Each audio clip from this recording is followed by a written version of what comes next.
انسان کی زندگی میں کچھ چیزیں ایسی ہوتی ہیں جن کے بغیر زندگی گزر نہیں سکتی۔ اتنی دیر تک جتنی دیر تک وہ چیز اس کے پاس موجود ہوتی ہے اسے نہ اس بات کا ادراک ہوتا ہے نہ احساس ہوتا ہے، لیکن جب وہ چیز اس کے پاس سے رخصت ہو جاتی ہے، اس کے پاس کسی وجہ سے خدا نہ خواستہ وہ چیز موجود اور محفوظ نہیں رہتی، پھر اسے احساس ہوتا ہے کہ ایک بہت بڑی نعمت تھی میرے پاس، وہ مجھ سے چلی گئی۔ ہماری زندگی کے اندر بہت ساری ایسی چیزیں ہیں کہ اگر وہ ہم سے رخصت ہو جائیں، خدا نہ کرے، تو پھر ہمیں بڑی شدت سے احساس ہوگا کہ یہ نعمت کتنی بڑی ہے۔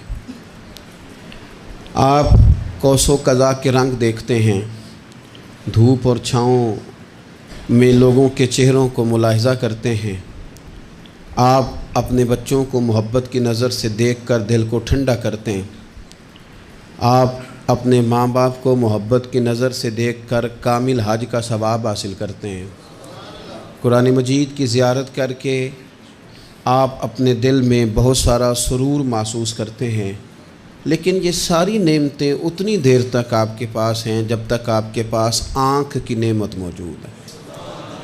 اگر یہ رخصت ہو جاتی ہے نا، اگرچہ اتنی ساری نعمتوں میں یہ ایک نعمت ہے، لیکن آپ آنکھ نہیں ہے تو آپ کو تو اپنوں کا احساس بھی نہیں، آپ تو اپنوں کے چہرے بھی دیکھ نہیں پائے۔ کوئی بھی نعمت جو آپ کے پاس ہے، آپ کبھی محسوس کریں کہ اگر اس نعمت کا وجود ہمارے پاس نہ ہوتا تو ہماری کیفیت کیا ہوتی۔ یہ سانس ہے، ہم دو دفعہ سانس کا استعمال کرتے ہیں، ایک دفعہ اندر جاتی ہے اور ایک دفعہ باہر آتی ہے۔ اگر اندر نہ جائے تو بھی مسئلہ ہے، چلی گئی ہے لوٹ کر باہر نہ آئے تو بھی بہت بڑی مشکل ہے۔ تو اس کا اندر اور باہر جانا یہ زندگی کا احساس ہے۔ اگر کبھی سانس اکھڑنے لگے اور آپ کے سینے میں آپ کی سانس اٹکنے لگے تو ایک بہت بڑی تشویش ہے، ایک بہت بڑی آکسیجن ہے، پوری طرح سے انسان کو قید کر دیا جاتا ہے، اور وہ کہتا ہے کہ میرا تو سارا وجود سلامت ہے، ہاتھ کام کر رہے ہیں، پیر کام کر رہے ہیں، آنکھیں کام کر رہی ہیں، زبان کام کر رہی ہے، سب کچھ ٹھیک ہے، صرف سانس اکھڑ گئی ہے۔ تو انسان محسوس کرتا ہے کہ یہ ساری چیزیں سلامت ہونے کے باوجود میرے کسی کام کی نہیں۔ آپ کے پاس جتنی بھی نعمتیں ہیں ان کو اگر آپ شمار کریں تو کبھی آپ کہیں گے کہ ساری نعمتوں میں آنکھ زیادہ ضروری ہے، کبھی کہیں گے کان زیادہ ضروری ہے، کبھی کہیں گے زبان زیادہ ضروری ہے، کبھی کہیں گے دل زیادہ ضروری ہے، کبھی کہیں گے روح زیادہ ضروری ہے، لیکن میں آپ سے عرض کروں ان ساری چیزوں کے بغیر گزارا ہو سکتا ہے، رسول کائنات کی غلامی کے بغیر گزارا نہیں ہوتا۔ کیوں؟ اس لیے کہ اگر حضور کی شفقت نہ ہو، نبی پاک علیہ السلام کی رحمت نہ ہو، وہ ابن القیم نے ایک جگہ پہ کہا تھا کہ یہ حضور نے ہمیں انسان بنایا ہے، یہ نبی پاک علیہ السلام نے انسانیت کے اسباق پڑھائے ہیں، اخلاقی رویے کیا ہوتے ہیں حضور نے بتلائے ہیں، اگر حضور کا کرم نہ ہوتا تو انسان ایک دوسرے کو کاٹ کے کھاتا۔ یہ حضور نے بتلایا ہے کہ تم نے کس طرح زندگی کو گزارنا ہے۔ محبوب کریم علیہ السلام کا وجود نور ایک ایسی چیز ہے کہ اگر وہ کائنات سے معاذ اللہ سائڈ پہ کر دیا جائے تو اس کائنات کا قائم رہنا کسی صورت بھی ممکن ہے ہی نہیں۔ اسی لیے تو اقبال نے کہا تھا کہ ہو نہ یہ پھول تو بلبل کا ترنم بھی نہ ہو، چمن دہر میں کلیوں کا تبسم بھی نہ ہو نہ یہ ساقی تو پھر میں بھی نہ ہو، خم بھی نہ ہو، اور بزم توحید بھی دنیا میں نہ ہو، تم بھی نہ ہو۔ وہ بڑی بات کہہ گئے ہیں، میں نے بھی اس کو کوئی نہیں کھولنا، کہتے ہیں بزم توحید بھی دنیا میں نہ ہو، تم بھی نہ ہو، خیمہ افلاق کا استادہ اسی نام سے ہے، اور نبض ہستی تپش آمادہ اسی نام سے ہے۔ تو اقبال پھر ہمیں کرنا کیا ہے؟ کہنے لگے کرنا آپ کو یہ ہے کہ قوت عشق سے ہر پست کو بالا کر دے اور دہر میں اسم محمد سے اجالا کر دے۔ یہ کرنے کا کام ہے، اس رستے پہ آپ چل پڑیں۔ میرے بھائی، پہلی امتوں کے آپ تذکرے پڑھ لیں، کتابوں میں موجود ہیں، سورہ اعراف کو دیکھ لیں، اس میں بہت ساری چیزوں کا تذکرہ کر دیا گیا ہے، اور بھی قرآن مجید کی بے شمار صورتیں ہیں، آپ ان کو دیکھ لیں، اس پر غور کر لیں۔ جب قومیں نہیں مانتی تھی، انکار کرتی تھیں، تو اللہ تبارک و تعالیٰ انہیں تباہ کر دیتا تھا۔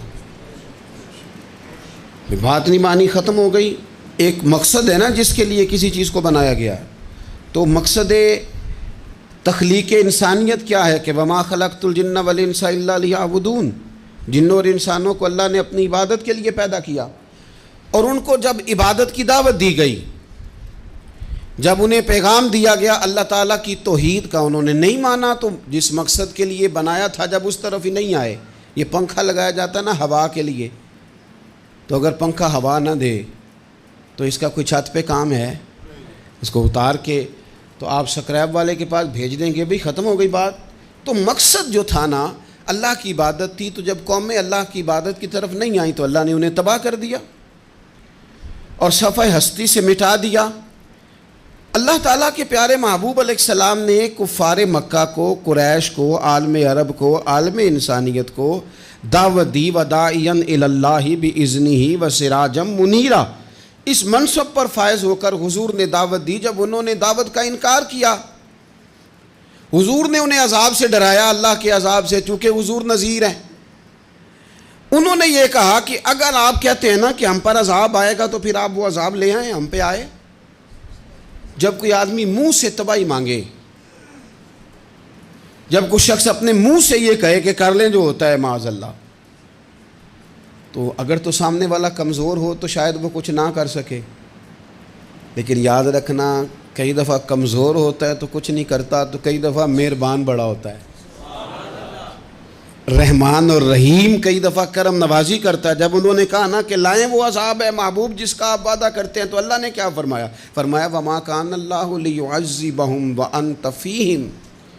محبوب رب کی یہ شان ہی نہیں کہ انہیں عذاب دے، کیوں؟ اس لیے کہ آپ ان کے درمیان موجود ہیں۔ اے محبوب علیہ السلام، اللہ کی یہ شان نہیں کہ انہیں عذاب دے اس حال میں کہ آپ ان کے درمیان موجود ہیں۔ آپ میری بات کو سمجھیں گے، غور کریں گے کہ کافروں کے درمیان اگر حضور موجود ہوں تو عذاب نہیں آتا، تو قیامت میں جب حضور مومنوں کے بیچ موجود ہوں گے، مجھے کہہ لینے دو نا کہ اساں جہاں گناہیاں دا جدوں اعمال نامہ پھرول ہوئے، پھر ذرے ذرے نے سامنے آ جانا ہے، جو جو منہ تھی بولیا بول ہوئے، اساں بھی کول حضور دے بیٹھ رہنا ہے، لکھ عمل ترکڑی تول ہوئے، او دے کولوں بھی رب نے حساب لینا ہے جیڑا بیٹھا ہی محمد دے کول ہو صلی اللہ تعالیٰ علیہ وسلم، او دے کولوں بھی رب نے حساب لینا ہے جیڑا بیٹھا ہی محمد دے کول ہوئے، جس کو کہتے ہیں قیامت حشر، جس کا نام ہے، جس کو کہتے ہیں قیامت حشر، جس کا نام ہے۔ تیرے دیوانوں کے لیے وہ دن تو جشن عام ہے، زیارت ہوگی نا حضور کی، تیرے دیوانوں کے لیے وہ دن تو جشن۔ اور ایک شاعر نے اور بات کھول دی، کہنے لگا ہر نظر کانپ اٹھے گی محشر کے دن، خوف سے ہر کلیجہ دہل جائے گا۔ اچھا جی پھر کیا ہوگا؟ ہر نظر کانپ اٹھے گی محشر کے دن، آنکھیں پھڑ پھڑائیں گی، کانپیں گی اور کلیجے پھٹیں گے۔ منظر ہی ایسا ہوگا، انسان اپنے پسینے میں ڈبکیاں کھا رہا ہے، حساب کا وقت آ گیا ہے اور سورج سوا نیزے پہ ہے، زمین دہک رہی ہے، تو کہنے لگے ہر نظر کانپ اٹھے گی محشر کے دن، خوف سے ہر کلیجہ دہل جائے گا، پھر اوڑھ کر کالی کملی وہ آ جائیں گے، پھر اوڑھ کر کالی کملی وہ آ جائیں گے، پھر اوڑھ کر کالی کملی وہ آ جائیں گے، ہر نظر کانپ اٹھے گی محشر کے دن، خوف سے ہر کلیجہ دہل جائے گا، پھر اوڑھ کر کالی کملی وہ آ جائیں گے، سارے محشر کا نقشہ بدل جائے گا۔ میرے عزیز، حضور کے بغیر گزارا، نبی کریم کے بغیر کوئی چارہ، ہمارا کوئی سہارا ہی نہیں حضور کے بغیر، ہم کدھر جائیں سوائے محبوب کے۔ اس لیے نا صحابہ اس بات پر مطلع ہو گئے تھے، وہ نا بڑی بڑی دھیمی دھیمی باتیں پوچھتے رہتے تھے، اطلاع مل گئی تھی نا کہ اصل کرنا کیا ہے، تو جو رازدار لوگ ہوتے ہیں نا وہ پھر دھیمے دھیمے راز کی باتیں کرتے ہیں، حضرت انس بن مالک حضور کے خادم تھے، اماں نے دے دیا تھا حضور کی بارگاہ میں، کہتے ہیں میں 10 سال مدینے میں حضور کی نوکری کرتا رہا، تو قریب سے دیکھا تھا نا سارا کچھ، بہت ساری احادیث ان سے مروی ہیں، بڑی چیزوں کو دیکھا تھا، تو ہم سیانے ہو گئے، باتیں سمجھ گئے، قریب رہنے والے لوگ تو قربان پچھانن والے ہیں، تو گل جان گئے گل کھول دے نہیں، تو قریب پہنچ گئے تھے نا، تو سمجھ آ گئی تھی بات کی۔ تو ترمذی میں موجود ہے، ایک دن حضور سے پوچھتے ہیں یا رسول اللہ قیامت والے دن آپ کو کہاں تلاش کروں؟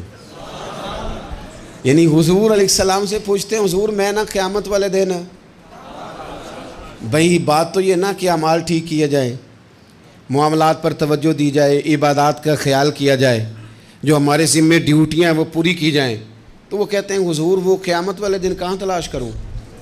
تو حضور نے بھی نہیں فرمایا کہ تو اعمال ٹھیک کر، مجھے ڈھونڈنے کی کیا ضرورت ہے، کہاں ڈھونڈوں؟ تو حضور فرمانے لگے مسکرا کے فرمانے لگے، چونکہ قربان پچھانن والے ہیں، تو اے گل جان گئے گل کھول دے نہیں۔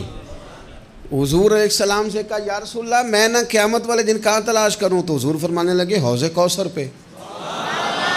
یا رسول اللہ وہاں کیا ہوگا؟ تو فرمایا امت پیاسی آئے گی تو میں جام بھر بھر کے پلاؤں گا، میں جام بھر بھر کے پلاؤں گا، ایسا کی تیری خیر تیرے میں کدے کی خیر، ایسی پلا کہ جس کا نشہ عمر بھر رہے۔ اور ایک نے کہا تھا کہ طیبہ سے منگائی جاتی ہے، سینوں میں رچائی جاتی ہے، توحید کی میں پیالوں سے نہیں نظروں سے پلائی جاتی ہے۔ حضور صلی اللہ علیہ وسلم نے فرمایا حوض کوثر پہ بھی جام پلائیں گے؟ سیانے بڑے تھے حضرت انس، اور بھلا ہمارا کر رہے تھے۔ یہ حضور سے پوچھ کے نا تو ہمیں ایڈریس بتا رہے ہیں، کیونکہ حدیث روایت کر دی نا تو ہمیں ایڈریس سمجھا دیے، پتے بتا دیے کہاں پہنچنا ہے، ساری جگہ سمجھا دی۔ چلیں جدید دور آ گیا ہے، انہوں نے لوکیشن بتا دی، کہاں کر کے نا کس جگہ جا کے سٹاپ کرنا ہے کام۔ یا رسول اللہ وہاں ملاقات نہ ہوئی تو حضور نے فرمایا پھر پل صراط پہ آنا۔ یا رسول اللہ وہاں کیا ہوگا؟ فرمایا امت گزر رہی ہوگی اور میں دعائیں مانگ رہا ہوں گا، رب سلم امتی رب سلم امتی، یا اللہ میری امت کو سلامتی سے گزار دے، تو وہاں آ جانا، میں دعائیں وہاں مل جاؤں گا، قربان جائیں۔ فاضل بریلوی بول پڑے، کہنے لگے خدا کی رضا چاہتے ہیں دو عالم، خدا چاہتا ہے رضائے محمد، اجابت کا جوڑا عنایت کا سہرا، دلہن بن کے نکلی دعائے محمد، اجابت نے جھک کر گلے سے لگایا بڑی ناز سے جب دعائے محمد، رضا اب پل سے وجد کرتے گزریے کہ ہے رب سلم دعائے محمد صلی اللہ علیہ وسلم۔ تو عرض کی یا رسول اللہ وہاں ملاقات نہ ہوئی تو؟ میں نے کہا وہ ہمیں لوکیشن سمجھا رہے تھے، انہیں تو پتا تھا پہلے ہی، ایک قربان پچھانن والے ہیں، تو ایک گل جان گئے گل کھول دے نہیں، تو وہاں نہ ملاقات ہوئی تو حضور نے فرمایا پھر میزان عمل پہ آنا۔ یا رسول اللہ وہاں کیا ہوگا؟ فرمایا امت کے عمل تول رہے ہوں گے اور میں ان کے لیے دعائیں کر رہا ہوں گا۔ میں نہیں جا سکا کبھی بچوں کے ساتھ پیپر دلوانے، استاد کو اجازت نہیں دیتے، کہتے ایک ایگزامینر اور آئے گا کوئی، جس نے پڑھایا ہو اسے اجازت نہیں کہ تو جا۔ ابا جی کو اجازت نہیں ہوتی کہ وہ ایگزامینیشن ہال میں جائے، وہاں تو کوئی اور لوگ آتے ہیں۔ یہ بھی عجیب سبق ہے نا کائنات کا کہ سارے تعلیم و تربیت کے اسباق بھی حضور پڑھائیں، رنگ بھی سارا حضور ہی بتائیں، اور قبر کے سوالات بھی سارے ہمیں حضور بتا دیں، اور جب پیپر ہونے لگے تو سراہنے بھی کھڑے ہو جائیں، تو پھر کہہ لینا ایک دفعہ پھر کہ وہ دے کولوں کی رب نے حساب لینا، جیڑا بیٹھا ہی محمد دے کول، وہ دے کولوں کی رب نے حساب لینا۔ میرے عزیز ہمارا گزارا نہیں حضور کے بغیر۔ لوگ اصل میں نا ہمارا مسئلہ نہیں سمجھتے، ہمارا مسئلہ کچھ اور ہے۔ لوگ ہمیں نا بلا وجہ پریشان کرتے ہیں، کبھی جھنڈے سے، کبھی ڈنڈے سے، کبھی جھنڈی سے، کبھی کسی شے سے، کبھی کسی شے سے، کبھی کہتے ہیں وہ نعت اونچی پڑھ لی، کبھی کہتے ہیں سلام اونچا پڑھ لیا، کبھی کہتے ہیں وہ جھنڈیاں لگا دیں۔ میں نے کہا آپ کی بات بھی ٹھیک ہے، پر ہمارا مسئلہ تو سمجھو نا، ہمارا گزارا نہیں نا بھائی۔ جو کسے دا عاشق ہووے او گل اسے دی، 100 مکر بہانے کر کے میں پوچھے میاں صاحب نو مزار تے جا کے کہ مکر کرنے ٹھیک نے؟ تساں آکھیا نا مکر کردا ہے تے حضور ٹھیک نے؟ تے مینوں لگدا ہے کہ پولا جان دے سے پئے کہ سونا راضی کرنا ہوئے تے موڑ ٹھیک نے۔ حضور نے ایک دن کہا تھا، حضرت ابو سعید خدری نے کہا یا رسول اللہ، آپ قرآن پاک کی تلاوت کر رہے تھے، قرآن پاک بڑا سونا پڑھتے تھے نا، تو نبی کریم نے سن لیا، اب کیا کریں، دلیل دیں گے تو بات مضبوط ہو جائے گی۔ حضور نے سن لیا تو بعد میں فرمایا ابو سعید تو بڑا سونا قرآن پڑھتا ہے، رب کے علاوہ کسی کو دکھا کے عبادت کرنی جائز ہے؟ حضرت ابو سعید خدری کہنے لگے سن رہے ہیں، مجھے پتہ نہیں تھا آپ سن رہے ہیں، ورنہ میں نے تو اور بنا بنا کے پڑھنا تھا۔ اب تو مان جاؤ نا، جو کسے دا عاشق ہوئے گل اسے دی کرد ہے، 100 مکر بہانے کر کے، 100 مکر بہانے کر کے او دہی مرنے مرد ہے۔ میرے عزیز ہماری مجبوری ہے، لوگ اس بات کو سمجھتے نہیں، ہماری مجبوری ہے، حضور کا میلاد ضروری ہے، لوگ سمجھتے نہیں بات کو، اس لیے بلا وجہ رٹا ڈال کے بیٹھتے ہیں۔ بھئی ہم نے تو کوئی رٹا ڈالنا نہیں، نہ سیاست کا، نہ دولت کا، نہ اقتدار کا، نہ کسی اور چیز کا۔ سیاست دے جھگڑے اساں چھوڑ دیتے، اتنے محبت دا جھگڑا ہے، یہ چھڑا کوئی نہیں سکتا۔ تو میرے عزیز ہمارا حضور کے بغیر گزارا، اور نبی پاک علیہ السلام کے بارے میں رب فرماتا ہے وَلَسَوْفَ يُعْطِيكَ رَبُّكَ فَتَرْضَىٰ، محبوب میں آپ کو اتنا دوں گا کہ آپ اپنے رب سے راضی ہو جائیں گے۔ کیا کروں میں اب، یہ آیت اتنی شاندار ہے۔ حضرت امام زین العابدین رضی اللہ تعالیٰ عنہ سے کسی بندے نے کہا قرآن پاک میں سب سے زیادہ امید والی آیت کون سی ہے؟ اس کا خیال تھا لا تقنطوا من رحمت اللہ کہیں گے، اللہ کی رحمت سے نا امید نہ ہونا۔ اس نے کہا حضور سب سے امید والی آیت بتائیں، وہ کہتا میرے ذہن میں تھا کہ یہ والی آیت پڑھیں گے۔ تو امام زین العابدین رضی اللہ تعالیٰ عنہ فرمانے لگے سب سے امید والی آیت ہے وَلَسَوْفَ يُعْطِيكَ رَبُّكَ فَتَرْضَىٰ، رب کہتا ہے محبوب اتنا دوں گا کہ آپ اپنے رب سے راضی ہو جائیں گے۔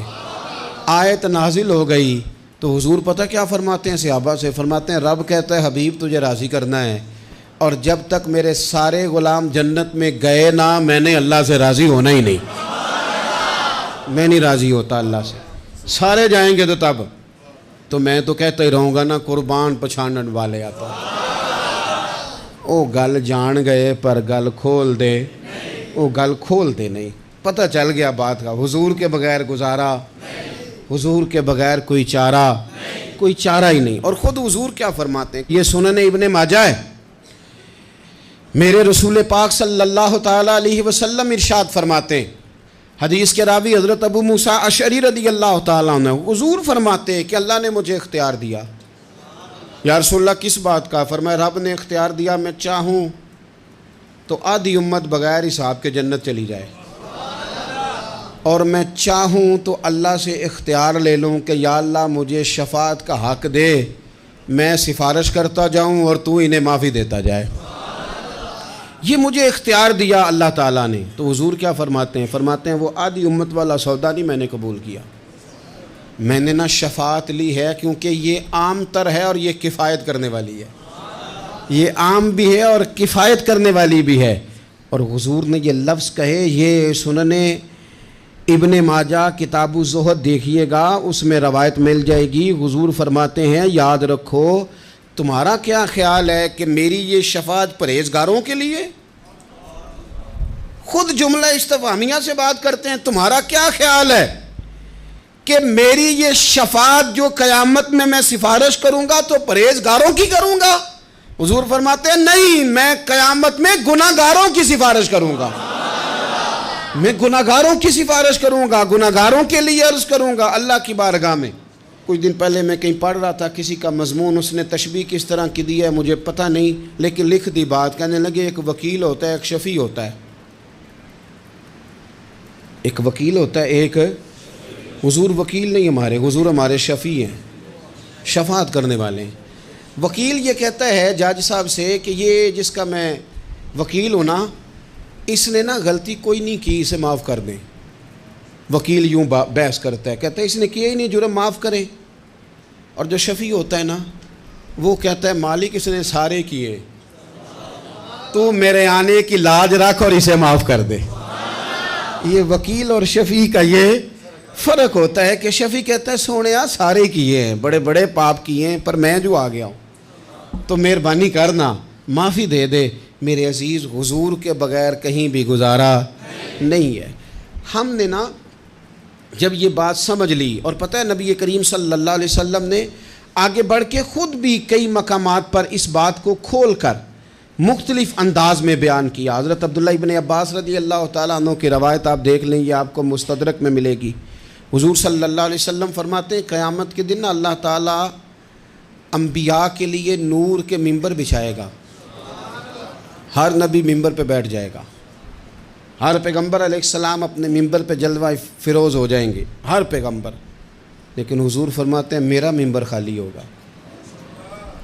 یا رسول اللہ صلی اللہ تعالیٰ علیہ وسلم آپ کا ممبر کیوں خالی ہوگا؟ حضور فرماتے ہیں میں ممبر چھوڑ کے رب کی بارگاہ میں کھڑا ہو جاؤں گا، اور اس ڈر سے کھڑا ہو جاؤں گا کہیں ایسا نہ ہو کہ میں جنت میں چلا جاؤں اور میری امت رہ جائے۔ میں اپنی امت کی سفارش کروں گا، رب میری امت کی سفارش قبول کرے گا۔ فرماتے ہیں میں اتنی سفارش کروں گا، اتنی سفارش کروں گا کہ جہنم کا دروغہ مجھ سے کہے گا کہ محبوب کمال ہو گئی، آپ نے تو اپنا کوئی غلام دوزخ میں رہنے نہیں دیا، سارے آپ نے نکال دیے۔ کسی شاعر نے بڑی خوب بات کی تھی، اس نے کہا تھا کہ یاد رکھو قیامت کا جو دن ہے نا، یہ قیامت کا دن دراصل ہمارا وقت ہوگا خاص، جب ہم نبی پاک صلی اللہ علیہ وسلم کی بارگاہ میں جائیں گے تو ہمیں سمجھ آ جائے گی کہ دنیا میں ہم نے کئی دوستیاں لگائی تھیں پر جھوٹی لگا بیٹھے، ایک دوستی سچی ہے جو مدینے والے کی ہے۔ وہ کہتے ہیں محمد بوٹیا جھوٹا ہی جاگ سارا، اے سچیاں مدینے والے دیاں یاریاں، سچیاں مدینے والے دیاں۔ تو نبی پاک صلی اللہ علیہ وسلم کے بغیر نہ دنیا میں گزارا ہے، نہ قبر میں گزارا ہے، نہ آخرت میں گزارا ہے۔ اب ایک سبق ہے، وہ سبق بھی آپ نے ضرور یاد کرنا ہے۔ جس شخصیت کے بغیر ہمارا گزارا نہیں، نہ قبر میں، نہ حشر میں، نہ پل صراط پہ، نہ میزان عمل میں، نہ حوض کوثر پہ، تو ہمارا ان کے بغیر دنیا داری میں گزارا کیسے ہو جاتا ہے؟ ہمارا تجارت بھی حضور سے سیکھیں، گھرداری بھی حضور سے سیکھیں، شادی بیاہ کے طریقے بھی حضور سے سیکھیں۔ جب گزارا نہیں حضور کے بغیر تو پھر زندگی کے سارے سلیقے حضور سے سیکھیں، پھر ادھر ادھر جانے کی ضرورت ہے۔ حضور کی سیرت کو پڑھیں، سوانے کو پڑھیں، حیات مبارکہ کا مطالعہ کریں۔ یہ جو ہم میلاد کا جلوس لے کے نکلتے ہیں نا، جب ہم نے نا بہت ساری چیزوں کو سطحی سا سمجھ لیتے ہیں معاذ اللہ بعض اوقات۔ یہ جب ہم میدان میں نکلتے ہیں نا، میلاد کے جلوس میں حضور کے نام کا نعرہ لگاتے ہیں، تو ہم نا للکارتے ہیں اس نظام کو جو نظام حضور سے پہلے تھا۔ امیر غریب کی تقسیم تھی، ذات برادری کی تقسیم تھی، چھوٹے بڑے کی تقسیم تھی، گورے کالے کی تقسیم تھی۔ ہم جب میدان میں نکل کے نعرہ لگاتے ہیں تو ہم اس نظام کو للکارتے ہیں۔ ہم کہتے ہیں وہ نظام نہیں چلے گا، اب حضور کا میلاد ہو گیا ہے۔ اب نظام وہ ہے کہ جس پلیٹ میں ابو بکر صدیق کھانا کھائیں گے اسی میں بلال حبشی بھی کھائیں گے۔ اب نظام وہ ہے کہ اگر غریب آدمی جرم کرے گا تو سزا ملے گی، تو اگر گورنر کا بیٹا جرم کرے گا تو سزا اسے بھی ملے گی۔ اب حضور کا نظام آ گیا، ہم اس نظام کی طرف بڑھتے ہیں۔ اپنے آپ کو حضور کے قدموں کی طرف مائل کریں۔ میلاد صرف 1 سے 12 ربیع الاول تک نہیں، میلاد سارا سال ہے، ذکر میلاد سارا سال ہے، میلاد کی محفل سارا، اور میلاد صرف مسجد میں نہیں، گھر میں بھی ذکر میلاد، دکان میں بھی ذکر میلاد۔ ذکر میلاد سے مراد حضور کی تعریفیں، نبی پاک کی شانیں، حضور کی باتیں، آ میرے دل آمنہ کے لال کی باتیں کریں، چہرہ والشمس کے اجلال کی باتیں کریں، اپنی طبیعتیں حضور کے ساتھ لگائیں، اپنے آپ کو حضور کے قدموں سے وابستہ کریں اور عشق کریں نبی پاک سے۔